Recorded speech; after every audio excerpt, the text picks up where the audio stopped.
திமுக கூட்டணி வந்து சுமூகமாக போயிட்டு இருந்த இடத்துல உதாரணத்துக்கு கம்யூனிஸ்டுகளும் பிசிகாவும் கொஞ்சம் முரண்டு பிடிச்சாங்க. இருந்தாலும் 2016 அவர்கள் வந்து அனுபவப்பட்டனால ஏற்கனவே விஜயகாந்த் அவர்கள் பின்னாடி போய் என்ன நடந்துச்சுன்னு பார்த்தாங்க.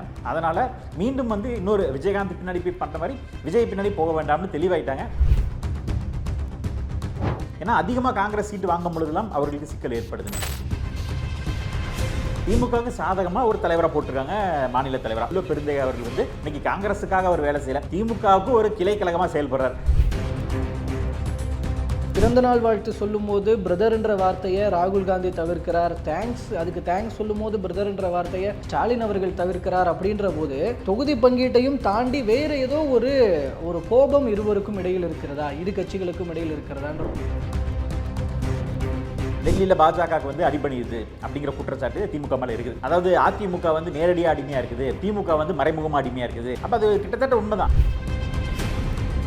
இதே திராவிடத்தை எதிர்த்து பேசினார் அண்ணன் திருமாவர்கள். திராவிட கட்சிகள் வந்து எங்களை வந்து நசுக்க பார்க்குது, 2 சீட்டுக்கு 4 சீட்டுக்கு நாங்கள் போகிற ஆட்கள் இல்லைன்னு பேசினார். நடந்த இப்போ நாங்குநேரி சம்பவத்தில் கூட பட்டியலின சமூக மக்கள் பாதிக்கப்பட்டிருந்தாங்க. இருந்தாலும் அவரால் பேச முடியாது. அவர் வீடியோ காலில் பேசுகிறாரு திருமாவளவன் அவர்கள். இப்போ யாரோட பொறுப்பு, யார் வந்து நடவடிக்கை எடுக்கணும்?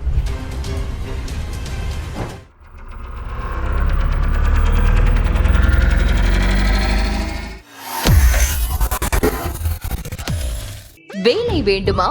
ப்ளூ ஓஷன் இருக்கிறது. 10th 12th டிப்ளமோ டிகிரி படித்தவர்களுக்கு உணவு, தங்குமிடம், இஎஸ்ஐ, பிஎஃப் இன்சூரன்ஸ் உள்ளிட்ட சலுகைகளுடன் அனுபவத்திற்கேற்ற நல்ல சம்பளம் 15,000 முதல் 30,000 வரை. பெண்களுக்கு முன்னுரிமை. 2,000க்கும் மேற்பட்ட வேலை வாய்ப்புகள் உள்ளன. இப்போதே தொடர்பு கொள்ளுங்கள். Blue ocean.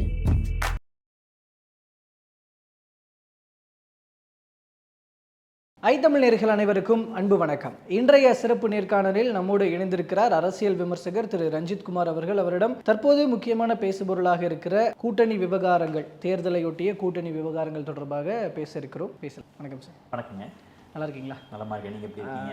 நல்லா இருக்கீங்க சார். சார், இப்போது minute to minute, hour to hour பிரேக்கிங்காக போயிட்டுருக்கு திமுக கூட்டணிக்குள்ளே நடக்கிற விஷயங்கள். குறிப்பாக திமுக காங்கிரஸ் இடையிலான தொகுதி பங்கீட்டில் நிறைய விஷயங்கள், அதாவது 2 பேரும் இவங்க சொல்கிறதுக்கு இவங்க ஒத்துக்காமல், இவங்க சொல்கிறதுக்கு இவங்க ஒத்துக்காமல், அப்படியாப்பட்ட விஷயங்கள் போயிட்டுருக்கு.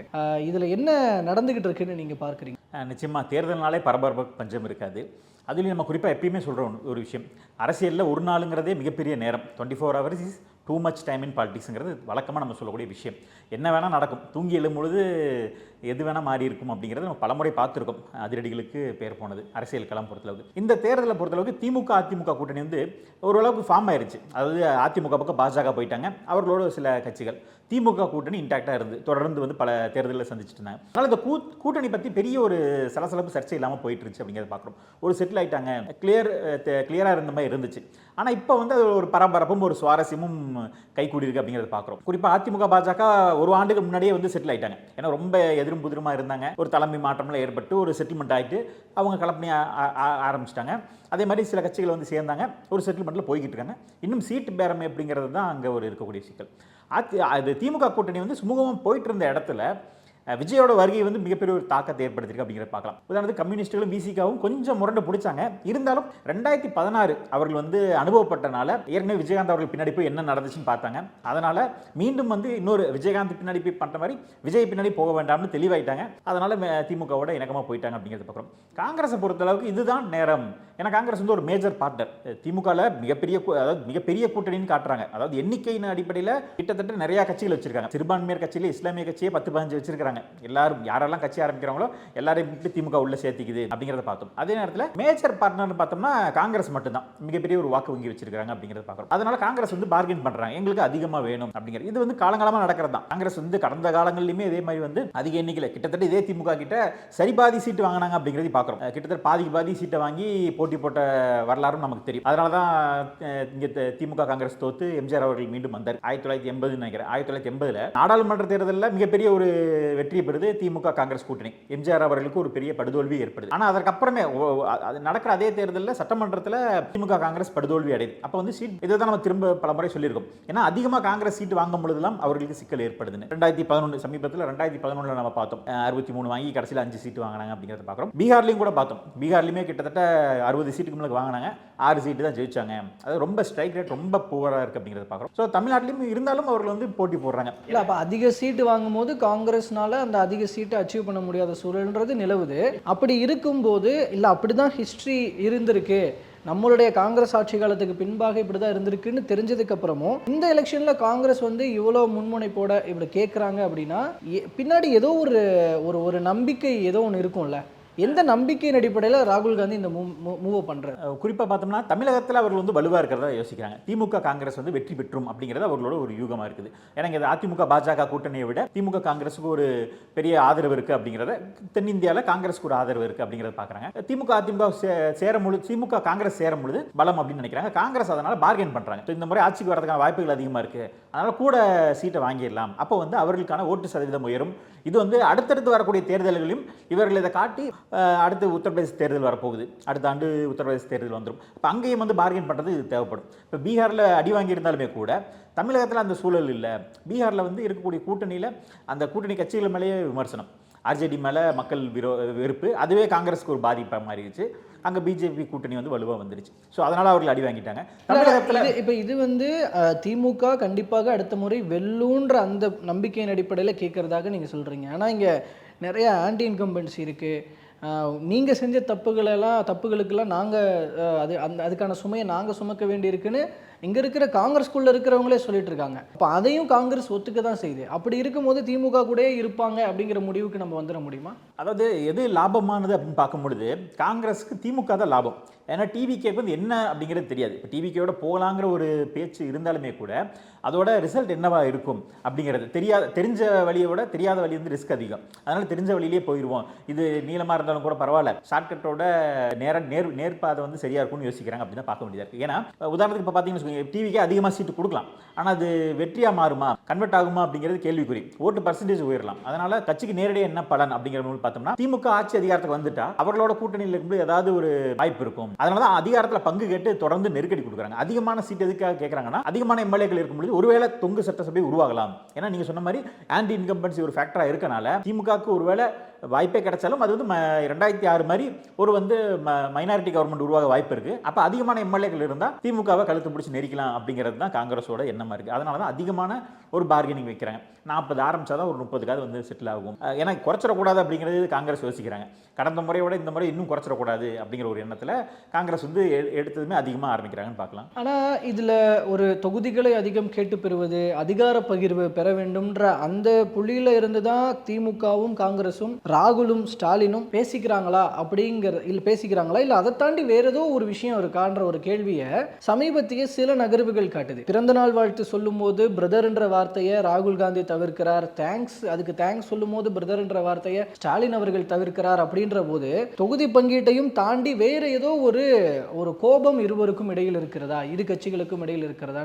இருக்கலாம். நிச்சயமா வந்து நீங்க சொன்னது வந்து நம்ம வந்து வெறுமனே வந்து வெறும் வார்த்தையை எடுத்துக்க முடியாது. ஏன்னா அந்த வார்த்தையில ஒரு அர்த்தம் இருக்கும். நீங்க சொன்ன மாதிரி ஒரு பரஸ்பர அன்பை வெளிக்காட்டும் பொழுது அந்த ஒரு நட்போட அந்த ஒரு சகோதரத்தன்மையோட நீங்க சொன்ன பிரதர் அப்படின்னு ராகுல் இஸ் மை பிரதர், அப்புறம் அந்த இணக்கப்பாட காட்டினாங்க. இப்போ வந்து அந்த ஒரு கடமைக்கு ஒரு ஃபார்மாலிட்டிக்கு செய்கிறாங்கிறது அப்பட்டமாக தெரியுது. அதில் மாற்று கருத்தே இல்லை. அதுக்கு பின்னாடி இருக்கக்கூடிய காரணம் என்னன்னா டெல்லியில் திமுகவோட நடவடிக்கை. ஏன்னா பாஜக நம்ம என்ன சொல்கிறோம், டெல்லியில் பாஜகவுக்கு வந்து அடிபணியுது அப்படிங்கிற குற்றச்சாட்டு திமுக மேலே இருக்குது. அதாவது அதிமுக வந்து நேரடியாக அடிமையாக இருக்குது, திமுக வந்து மறைமுகமாக அடிமையாக இருக்குது, டெல்லியில் போயிட்டு அடிமையாக இருக்காங்கன்னு சொல்லி விஜய் அவர்கள் கூட விமர்சித்தார். அப்போ அது கிட்டத்தட்ட உண்மைதான். என்னன்னா நீங்கள் ரைடு வரும்பொழுதுல இவர்கள் டெல்லிக்கு போகிறாங்கிற ஒரு விஷயம், அமைச்சர்கள் மேலே இருக்கக்கூடிய வழக்குகள், இப்போ அண்ணன் கே நேரு மேலே இடி வழக்கு, பொன்முடி அவர்கள் மேலே அடுத்து தீர்ப்பு வரப்போகுது. ஏற்கனவே அவர் வந்து குற்றவாளி, இப்போ வந்து மேல்முறையீடு போய் அந்த விசாரணையில் திரும்பவும் அவர் குற்றவாளிங்கிறது உறுதிப்படுத்த போதா என்னங்கிற ஒரு விஷயங்கள் இருக்குது. ஸோ இந்த மாதிரி இருக்கும்போது இன்னும் ஈடி பல வழக்குகள் இருக்குது. இதெல்லாம் வந்து உதாரணத்துக்கு நம்ம கே நேரு அவர்கள் மேலே ரைடு நடக்கும் பொழுது இங்கே இருக்கக்கூடிய நாடாளுமன்ற உறுப்பினர் அவரோட மகன் என்ன பண்ணார், நிர்மலா சீதாராமன் அவர்களை சந்தித்தார். அந்த புகைப்படங்கள் வேறு வெளியே வந்தது, அவர் மனு கொடுத்ததாகவும் காலில் விழுந்ததாகும்னு பல இதெல்லாம் வந்துச்சு. ஸோ முதலமைச்சரே நேராக போனார், உதயநிதி அவர்கள் நேராக போனார். இந்த மாதிரி விஷயங்கள் நடக்கும் பொழுது அப்போ வந்து அவர் டெல்லியில் சமரசம் செஞ்சுக்கிறாங்க அப்படிங்கிறது. அதை எப்படி இன்னும் ஊர்ஜிதப்படுத்துறதுனா இவர்கள் சந்தித்தது நாங்கள் மாநில நலன்னு சொல்லி கூட பேசிடலாம். ஆனால் நாடாளுமன்றத்தில் இவங்களோட செயல்பாடு எப்படி இருந்துச்சு, அந்த வீரியம் இருந்துச்சா? கடந்த காலத்தில் ஓரளவுக்கு வீரியமாக இருந்தாங்க, காங்கிரஸோட சேர்ந்துக்கிட்டு இவர்களும் மல்லு கட்டி நின்னாங்க. இப்போ சமீப காலத்தில் நாடாளுமன்ற செயல்பாடுகளை பார்க்கும் பொழுது காங்கிரஸ் தனிச்சு நிற்கிது, திமுக சத்தம் இல்லாமல் அமைதியாக இருக்காங்க அப்படிங்கிறத பார்க்க வேண்டியதாக இருக்குது. இதே தான் மாணிக்கம் தாக்கூர் அவர்களும், ஏன்னா நாடாளுமன்றத்திலே இருக்கிறார். இப்போ நம்ம கூட தூரத்துலேருந்து பார்க்குறோம், டெல்லி தூரமாக இருக்குது, நமக்கு வந்து தெரியலேன்னு கூட எடுத்துக்கலாம், வரக்கூடிய செய்திகளை பார்க்குறோம். ஆனால் நாடாளுமன்றத்தில் கூடவே இருக்கக்கூடிய மாணிக்கம் தாக்கூர் அனுபவிச்சிருப்பார் இல்லையா, எங்களுக்கு வந்து கம்பெனி இல்லை, இத்தனை இருந்தும் பயன் இல்லை, 22 MP திமுகவில் இருக்கிறாங்க, இருந்தும் இல்லாதது போல தானே இருக்குது, இவர்கள் தனித்து குரல் கொடுக்க வேண்டியதாக இருக்குது. ஏன்னா காங்கிரஸுக்கு அதிகமான MP கிடைச்சது தமிழ்நாடு தான், இப்போ கூட கூட்டணியில் பலமாக இருக்கக்கூடியது திமுக தான். இதெல்லாம் சேரும் பொழுது அவர்களால் பலமான ஒரு எதிர்க்கட்சியாக செயல்பட முடியும். அப்படி இல்லாதப்ப அங்கே அவர்கள் அதை உணர்றாங்க, திமுகவால் எங்களுக்கு லாபம் இல்லை, பாஜக இவர்கள் அடிபணிச்சிட்டாங்க, மறைமுகமாக சமரசம் செஞ்சுக்கிட்டாங்க அப்படின்னு காங்கிரஸ் அங்கே தனிச்சு விடப்பட்டப்ப அதோட கோபம் தான் இங்கே வந்து அதை காட்டுறாங்க.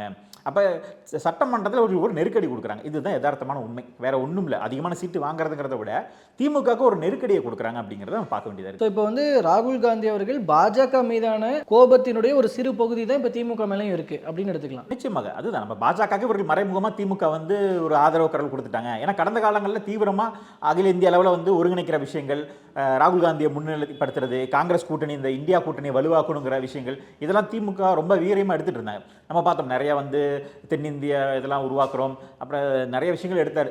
ஸ்டாலின் அவர்கள் தொடர்ந்து கடிதம் எழுதினார், எல்லாத்தையும் ஒருங்கிணைச்சிட்டு இருந்தார்.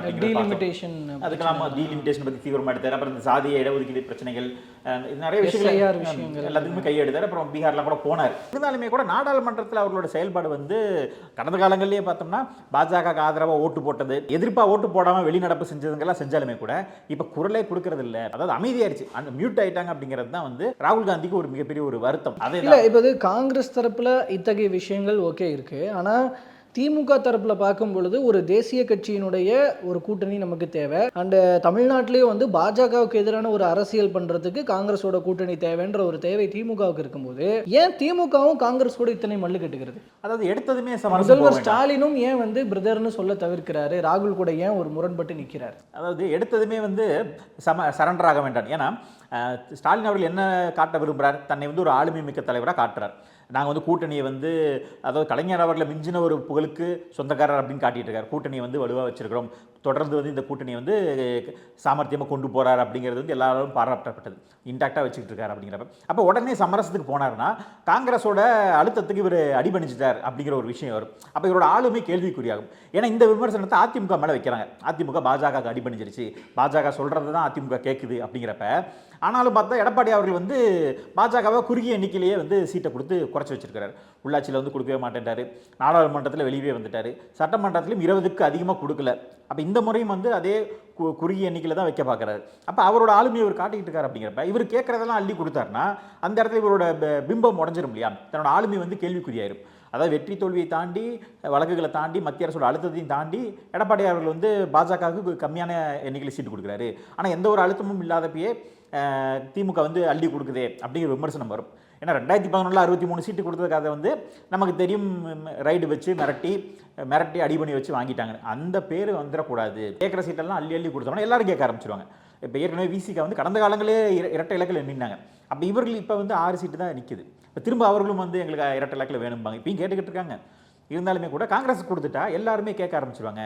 அது வந்து இன்னும் அப்படின்னா இப்போ நீங்கள் சொல்கிறத வச்சு பார்க்கும்போது இப்போ அடுத்து என்ன, இப்போ காங்கிரஸ் கேட்குற சீட்டுகளை வந்து திமுக கொடுத்துடுமா? ஏன்னா இப்போ 41 சீட்டு ஒரு ராஜ்யசபா இப்படின்லாம் சொல்லிட்டு இருந்தாங்க. இப்போ ராகுல் கொஞ்சம் இன்னைக்கு பிரேக்கிங் கண்டென்ட் அதுதான், ராகுல் கொஞ்சம் இறங்கி வந்திருக்கிறாரு, 36 சீட்டு ஒரு ராஜ்யசபா. இப்போ இந்த 36 நீங்கள் குறைச்சிங்கன்னா 2 ராஜ்யசபாவை வாங்க வேண்டியிருக்கும். இப்படின்ற கண்டிஷனில் ராகுல் நிற்கிறாரு. திமுகவோ இந்த பக்கம் கொஞ்சம் 25லேருந்து கொஞ்சம் 28 29 பக்கம் வந்து நிற்கிறாங்க, ப்ளஸ் ஒரு ராஜ்யசபா சீட்டோட. அப்படிங்கிறது ஒரு அப்டேட்டாக இருக்குது. இங்கே கொஞ்சம் கூடி இருக்கு, அங்கே கொஞ்சம் குறைஞ்சிருக்கு. இதை இப்போ இதில் தான் போய் முடியுமா? இப்போ இதில் காங்கிரஸ் சொல்கிறதுல முடியுமா, திமுக சொல்கிறதுல போய் முடியுமா? அதான் 2 பேத்துக்கு நடுவில் வந்து முடிக்க தான் பார்க்குறாங்க. ஏன்னா அதை நம்ம சொன்ன மாதிரி 41ங்கிறது காங்கிரஸுக்கே அதிகம்னு தெரியும். ஏன்னா அவர்கள்ட்ட அவ்வளோ ஆட்கள் இல்லை, இன்னைக்கு வந்து வலு இழந்துட்டாங்க. இன்னைக்கு அவர்களால் தேடி பொறுக்கி போட முடியல.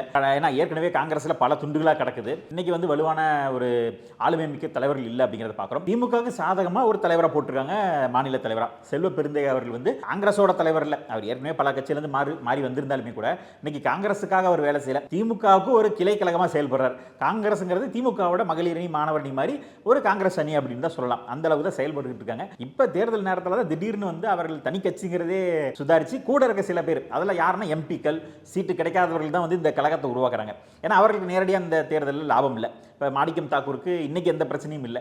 இன்னும் அவருக்கு மூன்று ஆண்டுகள் இருக்குது. அதுக்கப்புறம் பார்த்துக்கலாம், நாடாளுமன்ற தேர்தல் வர அன்னைக்கு பார்த்துக்கலாம் அப்படிங்கிறனால அவரெல்லாம் வந்து பப்ளிக்கிறார். ஏன்னா இலக்கம் ஒன்றுமே இல்லை அவருக்குலாம். அந்த மாதிரி சில பேர் வந்து கழகத்தை உண்டாக்குறாங்களே தவிர செல்வ பெருந்தையை போன்றவர்கள் வந்து எப்படியாவது திமுகவோட ஒட்டிக்கிட்டு ஏதாவது சாதிக்கணும். ஏன்னா அவருக்கு நிறைய கிடைச்சது. திமுக கூட்டணியில் அவர் எம்எல்ஏவாக இருந்தாலும் நிறைய பதவிகள் கிடைச்சது, நிறைய அரசாங்க சார்ந்த விஷயங்கள் கிடைச்சது. அதனால் அதிகாரத்தை எப்படியாவது சுவைக்கணுங்கிறதுக்காக எப்படியாவது இந்த கூட்டணியை தக்க வைக்கணும்னு செல்வ பெருந்தை அவர்கள் மிக தீவிரமாக முயற்சி பண்ணுறார். ஒருவேளை காங்கிரஸ் வந்து கூட்டணி முடிக்கணும்னு நினச்சிருந்தா முதல்ல செல்வ பெருந்தை அவர்கள் மாற்றிருப்பாங்க. ஒரு நியூட்ரலாவோ இல்லை வந்து திமுக ரொம்ப எதிராக இருக்கக்கூடிய தலைவராக போட்டிருப்பாங்க. ஏன்னா வெஸ்ட் பெங்காலில் பார்த்தீங்கன்னு வச்சுக்கோங்க, மம்தா அவர்களுக்கு எதிராக இருக்கக்கூடிய தலைவர் தான். எப்போ பார்த்தாலும் அவர் மம்தாக்கு எதிராக, பிஜேபியோட வீரியமாக வந்து காங்கிரஸ் தான் அங்கே வந்து எதிர்க்குது. அப்போ அவர்களை வச்சுக்கிட்டே கூட்டணியை செயல்பட்டாங்க. சட்டமன்றத்தில் இப்போ அது பிரேக் ஆயிடுச்சு. ஸோ அந்த மாதிரி இங்கே இல்லை, இங்கே சாஃப்ட் டோனில் தான் போயிட்டு இருக்காங்க. அப்படிங்கிறப்ப காங்கிரஸ் வந்து திமுகவோட இருக்க தான் விரும்புது, இருந்தாலும் பார்கெனிங் பண்ணிட்டு இருக்காங்க அப்படிங்கிறது தான் பூச்சாண்டி காட்டிட்டு. இல்லை, நீங்கள் திமுகவோட தான் இருக்க விரும்புதுன்னு நீங்கள் சொல்கிறீங்க. இப்போ அது ஒரு பக்கம் இருக்குன்னா, விஜயுடன் வந்து கூட்டணி பேசுறது, தாவேகாவுடன் கூட்டணி பேசுகிற ப்ராசஸ் வந்து முன்கூட்டியே ஆரம்பித்த ஒரு விஷயம் தான். நடுவில் ஒரு கடும் எதிர்ப்புகளுக்கு அப்புறம், காங்கிரஸ் தலைமையினுடைய கண்டிப்புக்கு அப்புறம் அந்த ஒரு மாதிரி ஹோல்டில் இருந்துச்சு. நடுவில் எந்த பேச்சுக்களும் எழாமல் இருந்துச்சு. இப்போ இவ்வளோ பெரிய விஷயங்கள் நடந்துகிட்டு இருக்கு. இந்த சமயத்தில் இப்போ நேற்று முந்தானத்து வாக்கிலேயே வந்து முக்கியமாக ஆதவர்ஜுனா கூட எல்லாம் பேச்சுவார்த்தை நடத்தியிருக்கிறாங்க. மாணிக்கம் தாக்கூர் ஆதவர்ஜுனா பேச்சுவார்த்தை நடத்தியிருக்கிறாங்க. கிரீஷ் ஓடங்கர் போய் பேசியிருக்கிறார் மறைமுகமாக. இது வந்து தெரியாமல் மறைமுகமாக நடந்திருக்கிறது. கடைசியில் அது திமுக தலைமைக்கு தெரிய வந்ததுனால கோவப்பட்டிருக்கிறாங்கன்ற விஷயம். இந்த முயற்சிகள் தாவேகாவை நோக்கி போவது, தாவேகாவுடன் பேச்சுவார்த்தை நடத்துகிற முயற்சிகள் ஒன்று இந்த சூழல் நடந்துகிட்டு இருக்குன்னா, அப்போ தாவேகாவோடு போகிறதுல எத்தனை முன்முயற்சிகள், எத்தனை முழு ஈடுபாட்டோட காங்கிரஸார் இருக்கிறார்கள், ராகுல் இருக்கிறார் அப்படின்னு நீங்கள் பார்க்க வேண்டியிருக்குல்ல. அதாவது தாவேகாவை பொறுத்தளவுக்கு அவர்கள் வந்து ஒரு ஆப்ஷன் பின்னு தான் எடுத்துக்கலாம். ஆனால் அதை நம்ம சொன்ன முதல் ஆப்ஷன் வந்து திமுக. அது ஒருவேளை வந்து ஏன்னா திமுக அவர்களை முரண்டு பிடிச்சா இந்த தடவை அவர்களுக்கு ஒரு தக்க பாடம் கொடுக்கணும். ஏன்னா விட்டு போனால் தான் திமுக அந்த இது தெரியும். அப்போ நாடாளுமன்ற தேர்தலில் தேடி வருவாங்க. ஒருவேளை திமுக அடிப்பணியை ஏன்னா எப்படியும் போக மாட்டாங்கிற ஒரு அசால்ட்டாக இருந்துட்டாங்கன்னா திமுக இறங்கி வந்து ஆகணுங்கிற ஒரு நெருக்கடியை உருவாகினா வேற வழி இல்லாமல் போகிறதுக்கு டிவிக்காவை யோசிக்கிறாங்க. ஏன்னா டிவிக்கு இயல்பாகவே விஜய் அவர்களுக்கு ராகுல் காந்தி அவர்களுக்கு ஒரு இணக்கம் இருக்குது. அது நம்ம பார்த்தோம், கடந்த காலங்களில் விஜய் அவர்களுக்கு ஆதரவாக ராகுல் காந்தி அவர்கள் செயல்பட்டார். தமிழகத்தில் காங்கிரஸோட கூட்டணி வந்து நெருக்கடி கொடுக்குற காலகட்டத்தில் கூட காங்கிரஸ்ல இருந்து ராகுல் காந்தி அவர்கள் வந்து ஆதரவு கொடுத்துட்டு இருந்தார் அப்படிங்கிறத பார்க்குறோம். மறைமுகமாக பேச்சுவார்த்தை நடக்கும். அரசியல் காலத்தில் வந்து இல்லைன்னு மறுக்கிறதுக்கு இல்லை, ஆதாரப்பூர்வமாக இல்லைனாலுமே கூட அதை வந்து முற்றுமுதலமாக மறுக்க முடியாது. சில நகர்வுகள் வந்து நமக்கு தெரிய வரும். அப்போ நெருப்பு இல்லாமல் போயாது. அந்த மாதிரி வந்து சில விஷயங்கள் நடக்க தான் செய்யுது அப்படிங்கிறது மாற்று கருத்தில். ஸோ அரசியலை பொறுத்தளவுக்கு எல்லா கதவையும் திறந்து வச்சிருக்கணும். தேர்தல் நேரத்தில் எந்த கதவையும் மூடக்கூடாது. மூடிட்டா நமக்கு பார்கெயின் பண்ண முடியாது, போக இடம் இருக்காது. ஏன்னா இன்னொரு கதவும் மூடிடுச்சுன்னா போக இடம் இல்லாமல் நடுத்தரவில் நிற்க வேண்டியதான். அதனால காங்கிரஸ் வந்து இன்னொரு டோரையும் வந்து தட்டி வைக்கிறாங்க. ஒருவேளை திமுக ஒத்து வராட்டி, ஏன்னா 25லே நின்றுட்டு ராஜ்யசபாவும் கொடுக்க மாட்டேன்னு சொல்லிட்டா வேற வழி இல்லாமல் கொஞ்சமாவது சுயமரியாதை சூடு சுரணையோட கிளம்பி போவோம் அப்படிங்கிறதுக்கு ஒரு ஆப்ஷன் வச்சுக்கிட்டு இருக்காங்க. ஆப்ஷன் பியோட செயல்பட்டு இருக்காங்க, பேக்கப் பிளானோட செயல்படுறாங்கிறது மாற்றுக்கிறதுல. ஆனாலும் அந்த பேக்கப் பிளானை காட்டி எனக்கு ஒரு வாய்ப்பு இருக்கு, உன்னை நம்பி மட்டுமே நான் இல்லை போயிடுவேன் அப்படின்னு பூச்சாண்டி காட்டிக்கிட்டு இருக்கு காங்கிரஸ் அப்படிங்கிறது தான் யதார்த்தம். எஸ், அது இப்போ ஒருவேளை அந்த ஆப்ஷன் பியை நோக்கி போறாங்க அப்படின்னா அது அந்த போறதுக்கான சாத்தியக்கூறுகள் எவ்வளவு இருக்குன்னு பாக்குறீங்க. அண்ட் மோரோவர் அப்படி போய் சேர்ந்ததுக்கு அப்புறம் தாவேகா காங்கிரஸ் கூட்டணியில் காங்கிரஸ்க்கான பலம் எந்த அளவுக்கு இன்க்ரீஸ் ஆகும், திரும்பவும் காங்கிரஸ் வந்து மறுபடியும் ஒரு மறு வளர்ச்சி அடையும் அப்படிங்கிறதுக்கான சாத்தியக்கூறுகள் தென்படுதா அப்படின்றத எப்படி பார்க்குறேன்? உதாரணத்துக்கு தேமுதிக பார்த்தீங்கன்னா கடந்த காலங்களில் வலுவாக இருந்தாங்க. ஆனால் 2021 தேர்தலில் வந்து அமமுகவோட போய் சேர்ந்தாங்க. அப்போ என்ன நடந்துச்சுன்னு பார்த்தோம். மிக சொற்பமான அளவுக்கு வந்து வாக்கு வாங்கினாங்க. ஏன்னா அதிகமாக நின்றுட்டாலே ஓட்டு வாங்கிட முடியும்ன்ற உறுதி கிடையாது. இப்போ நீங்கள் வந்து சரிபாதி நிற்கிறாங்கன்னு வச்சுக்கோமே, 117 தொகுதியில் காங்கிரஸ், 117 தொகுதியில் டிவிகே நின்றுட்டாலுமே அங்கே வலுவான ஆட்கள் இருந்தால் தானே ஓட்டை நீங்கள் அறுவடை செய்ய முடியும். ஏன்னா ஏற்கனவே பல முனை போட்டி இருக்குது. இப்போ காங்கிரஸ் டிவிகே விட்டாலும் 3 முனை போட்டி இருக்குது. திமுக, அதிமுக, நாம் தமிழர். நாம் தமிழர் ஏற்கனவே களத்தில் கிட்டத்தட்ட 8% வந்து வச்சு இன்னைக்கு 234 வேட்பாளர்களை போட்டு களத்தில் பணியாற்றிட்டு இருக்காங்க. தொடர்ந்து அவர்களுக்கான ஒரு வாக்கு வங்கி, அதாவது பிரதமர் வேட்பாளர் யாருங்கிற ஒரு தேர்தலில் பிரதமர் வேட்பாளர் இல்லாம ஒரு பிராந்திய கட்சிக்கு 8% மக்கள் வாக்கு அளிக்கிறான்னா சும்மா போட்டுறல, அவன் வந்து தெரிஞ்சே தான் போடுறான் நாம் தமிழர். அப்ப 8% வந்து அவர்களுக்கான ஒரு வலுவான வாக்கு வங்கி. அது வந்து அவர்களுக்கான அந்த தத்துவ சித்தாந்தத்துக்காக போயிருக்காங்க. வெறுமனே ஒரு அட்ராக்ஷன் கிடையாது, திரை கவர்ச்சி கிடையாது. இப்ப விஜய் அவர்களுக்கு வரப்போறது திரை கவர்ச்சி, அது ஒரு எதிர்பார்ப்போட வரும். ஆனா சீமான் அவர்கள் வெற்றி பெற மாட்டார்னு தெரிஞ்சே போட்டிருக்காங்க. அப்ப களத்துல மும்முனை போட்டிங்கிறது யதார்த்தம். 4வது முனை போட்டியாக தான் டிவிகேவும் காங்கிரஸும் சேர போறாங்க. இவர்களால் எந்த அளவுக்கு வாக்கு அறுவடை செய்ய முடியும்? இந்த 5% வாக்கை தாண்டி போவாங்களா அப்படிங்கிறது கேள்விக்குறி. அன்டெஸ்டட், நம்ம வந்து உத்தரவாதமா சொல்ல முடியாது. டிவிகேக்கு 20 இருக்கலாம், 200 200 இருக்கலாம், கேட்டா கேரளாவையும் சேர்த்துக்கலாம், 200% ஓட்டு கூட இருக்குன்னு சொல்லிட்டு போகலாம். ஆனா என்ன உண்மை என்ன அப்படிங்கிறது யாராலையுமே உத்தரவாதம் சொல்ல முடியும். நம்ம சாம்பிளிங்ல வந்து மேலோட்டமா சொல்லலாம். இன்னைக்கு வந்து கேட்கக்கூடிய இளைஞர்கள்ட்ட நம்ம வந்து வரலாம். புதுசா வர அன்டெஸ்டட் பார்ட்டி அப்படின்னு அந்த ஒரு வகையில நம்ம வச்சுக்கிட்டாலும், இங்க கிட்டத்தட்ட 100 ஆண்டு கால அனுபவம் இருக்கிற ஒரு காங்கிரஸ் கட்சி இருக்குல்ல, களப்பணிகளுக்கெல்லாம் அவங்க உதவி பண்ணுவாங்கன்னு பார்க்கலாம்ல. அப்போ அது அந்த கூட்டணி கொஞ்சம் வலிமை அடையும் அப்படின்னு ஏன் எடுத்துக்க கூட இல்லை வரலாம். ஆனால் வந்து வெற்றி வருமா அப்படிங்கிறது கேள்விக்குறி. இப்போ ஏன்னா காங்கிரஸுக்கும் குறிப்பிட்ட வாக்கு வங்கி தான் இருக்குது, பெரும்பாலும் மைனாரிட்டிகள். அப்போ கன்னியாகுமரி இந்த மாதிரி சிவகங்கை போன்ற சில பகுதிகளில் ஒரு பேக்கெட் இருக்காங்க. அங்கே டிவிகேக்கும் அங்கே ஓரளவு கணிசமாக இருக்கலாம். இப்போ இந்த மாதிரி சில இடங்களில் வேலை செஞ்சால் வெற்றிக்கு நோக்கி போகலாமே தவிர ஒரு 10 எம்எல்ஏ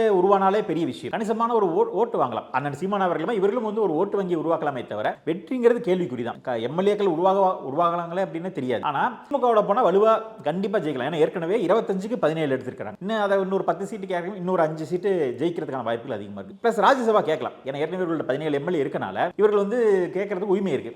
ஏன்னா ஒரு ராஜ்யசபா வரதுக்கு இவர்களோட பங்களிப்பு இருக்கு அப்படிங்கிறனால ஒரு ராஜ்யசபா கேட்கறது தப்பு இல்லை. ஆனா 2 கேட்கறாங்க, அப்பதான் ஒன்னாவது கிடைக்கும் அப்படிங்கிறதுல முயற்சி எடுக்கிறாங்க. ஒரு தேசிய கட்சி இந்த முறை வந்து ஒரு மாநில கட்சிக்கிட்ட இருந்து ராஜ்யசபா வாங்குறாங்க அப்படிங்கிறது ஒரு அவர்களோட பார்கெனிங் பவரை காட்டுது. இதுல விசிகா அவங்க வந்து அதிகார பகிர்வுன்னு பேசிய காலம் இருக்கு சில மாதங்களுக்கெல்லாம் முன்னாடி. இப்போ வந்து அதிகார பகிர்வு அதிகமான தொகுதிகளை கேட்டு பெறுவதே ஒரு அதிகார பகிர்வு தான் அப்படின்னு ஒரு விளக்கம் கொடுக்குறாரு திருமாவளவன் அவர்கள்.